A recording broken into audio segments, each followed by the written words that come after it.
శ్రీమాత్రే నమః. Welcome to simple and easy astro and vastu remedies. ఈ వీడియోలో ఈశాన్యం ఎలా పెరగాలి, పెరిగితే ఎటువంటి ఫలితాలు వస్తాయి అనే అంశం తెలుసుకుందాం. సాధారణంగా అందరికీ తెలుసు ఈశాన్యం పెరిగితే చాలా మంచిది, అన్ని విధాలుగా బాగుంటుందని. కానీ ఏ విధంగా పెరిగితే ఎటువంటి ఫలితాలు వస్తాయి అనే అంశం, ఏ గ్రహాలు బలపడతాయి అనేది కూడా ఈ వీడియోలో తెలుసుకుందాం. అసలు ఈశాన్యం అంటే ఏంటి? తూర్పుకి ఉత్తరానికి మధ్యలో ఉండేటువంటి మూల. నార్త్ ఈస్ట్ అంటాం, ఇంగ్లీష్లో నార్త్ ఈస్ట్ కార్నర్ అంటాం, ఈశాన్యము అంటాం. అదొక కోణం, కార్నర్. అది ఇక్కడ ఇచ్చినటువంటి పిక్చర్లో గమనించారంటే ఈశాన్యం పెరిగినట్టుగా కనిపిస్తోంది. అంటే ఉత్తరం నుంచి వచ్చే దిక్కు అలా పెరుగుతూ ఈశాన్యం వైపుకి వెళ్ళి తూర్పు వైపు ఇలా వెళ్ళి ఈశాన్యం పెరిగిందని చెప్పుకోవచ్చు. సో ఉత్తరము ఈశాన్యం రెండూ పెరిగాయి ఈ దిక్కులో. ఈ విధంగా పెరగడం వలన బుధగ్రహానికి బలం వస్తుంది, అంతేకాకుండా గురుగ్రహానికి కూడా బలం వస్తుంది. ఎందుకంటే ఈశాన్యానికి అధిపతి గురుడు, ఉత్తరానికి అధిపతి బుధుడు. ఆ రెండు గ్రహాలకి బలపడతాయి. ఆ రెండు గ్రహాల నుంచి వచ్చే ఫలితాలను ఎక్కువగా అనుభవిస్తూ ఉంటాం ఈ విధంగా కనుక ఈశాన్యం పెరిగితే. సో ఎటువంటివి ఉంటాయంటే, గురుగ్రహం పెరగడం వలన ఆధ్యాత్మిక చింతన బాగుంటుంది. అంటే స్పిరిచువల్ లైఫ్ అనేది చాలా బాగుంటుంది ఈ విధంగా ఉంటే కనుక. అంతేకాకుండా బుధగ్రహం పెరగడం వలన కూడా ఆర్థికంగా బాగుంటుంది, కమ్యూనికేషన్ పరంగా చాలా బాగుంటుంది, ధనం అనేది సమృద్ధి పెరుగుతుందని చెప్పొచ్చు. ఆర్థికంగా బలపడతారు, స్పిరిచువల్గా కూడా గ్రోత్ బాగుంటుంది ఈ విధంగా కనుక ఈశాన్యం పెరిగితే. కానీ ఈశాన్యంలో వీళ్ళంత వరకు బరువులు పెట్టుకోకూడదు. ఈ విధంగా ఈశాన్యం పెరిగినప్పుడు నైరుతిలో, సౌత్ వెస్ట్లో కొంత బరువులు పెట్టుకుంటే మంచిది. ఈశాన్యంలో బరువులు పెట్టకుండా సౌత్ వెస్ట్లో బరువులు పెట్టుకుంటే మంచిది. ఈ విధంగా కనుక ఈశాన్యం పెరిగితాయి.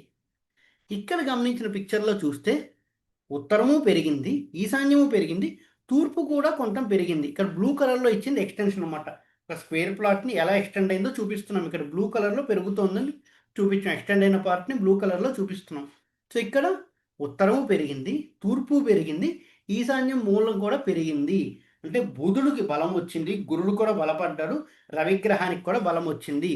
సో ఈ విధంగా ఉండడం వలన, రవిగ్రహానికి బలం రావడం వలన name and fame and leadership skills పెరుగుతాయి. నేమ్ అండ్ ఫేమ్ పెరుగుతుంది, లీడర్షిప్ క్వాలిటీస్ పెరుగుతాయి, ఆధ్యాత్మిక చింతన బాగుంటుంది, బిజినెస్ చేసే వాళ్ళకి చాలా బాగుంటుంది. ఇక్కడ ఉద్యోగంలో అభివృద్ధి బాగుంటుంది, ధనధాన్య సమృద్ధి పెరుగుతుందని చెప్పచ్చు. ధనధాన్య సమృద్ధి, ఆధ్యాత్మిక చింతన, కీర్తి ప్రతిష్టలు ఇవన్నీ కలుగుతాయి ఈ విధంగా కనుక పెరుగుతాయి. ఎందుకంటే ఇక్కడ రవిగ్రహానికి కూడా కొంత బలం వచ్చింది, తూర్పు కూడా కొంత పెరిగింది కదా, రవిగ్రహానికి కూడా బలం వచ్చిందనమాట. సో బుధుడు, గురుడు, రవి యాక్టివేట్ అయ్యారు ఇక్కడ ఈశాన్యం పెరగడం వలన. Name and fame, leadership qualities, business చేసే వాళ్ళకి చాలా బాగుంటుంది, ఉద్యోగం చేసే వాళ్ళకి అభివృద్ధి బాగుంటుంది, ఆధ్యాత్మిక చింతన బాగుంటుందని చెప్పుకోవచ్చు ఈ విధంగా కనుక ఎక్స్టెండ్ అయితే. ఇక్కడ గమనించారంటే ఈశాన్యం పెరిగింది, తూర్పు ఈశాన్యం పెరిగింది, ఆగ్నేయం కూడా కొంతవరకు ఎక్స్టెండ్ అయింది అని చెప్పచ్చు. కొంత ఆగ్నేయం ఎక్స్టెండ్ అయింది, తూర్పు ఈశాన్యం బాగా పెరిగింది అని చెప్పచ్చు. అంటే ఏమేమి గ్రహాలు యాక్టివేట్ అయ్యాయి ఇక్కడ? గురుగ్రహం యాక్టివేట్ అయింది, రవిగ్రహం యాక్టివేట్ అయింది, శుక్రుడు కూడా కొంతవరకు యాక్టివేట్ అయ్యాడు. ఎందుకంటే ఆగ్నేయానికి కూడా కొంత పెంపు వచ్చింది కదా, ఆగ్నేయానికి అధిపతి శుక్రుడు. సో గురుడు యాక్టివేట్ అయినందుకు స్పిరిచువల్ గ్రోత్ బాగుంటుంది, స్పిరిచువల్గా చాలా బాగుంటుంది.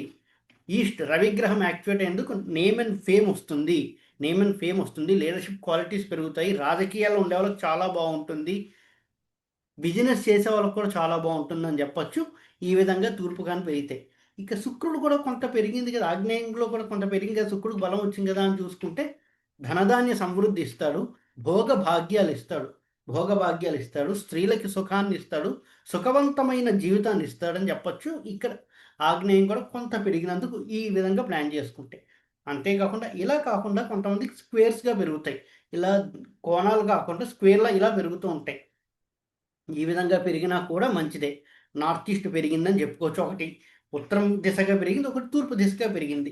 ఏ విధంగా పెరిగినా మంచిదే. ఈ విధంగా పెరిగితే ధనధాన్య సమృద్ధి చాలా బాగుంటుంది, సంపద చాలా బాగుంటుంది, ఆస్తులు ఏమైనా కలిసి వచ్చే అవకాశాలు ఉంటాయి, సంతోషం చాలా బాగుంటుంది, సంతోషకరమైన జీవితం ఉంటుంది, కీర్తి ప్రతిష్టలు లభిస్తాయని చెప్పచ్చు ఈ విధంగా కూడా ఈశాన్యం పెరిగితే. ఈ వీడియో కనుక మీకు నచ్చినట్టయితే లైక్ చేయండి, మీ ఫ్రెండ్స్ అందరితో షేర్ చేయండి. మరిన్ని వీడియో నోటిఫికేషన్స్ కోసం మా ఛానల్ సబ్స్క్రైబ్ చేసుకోండి.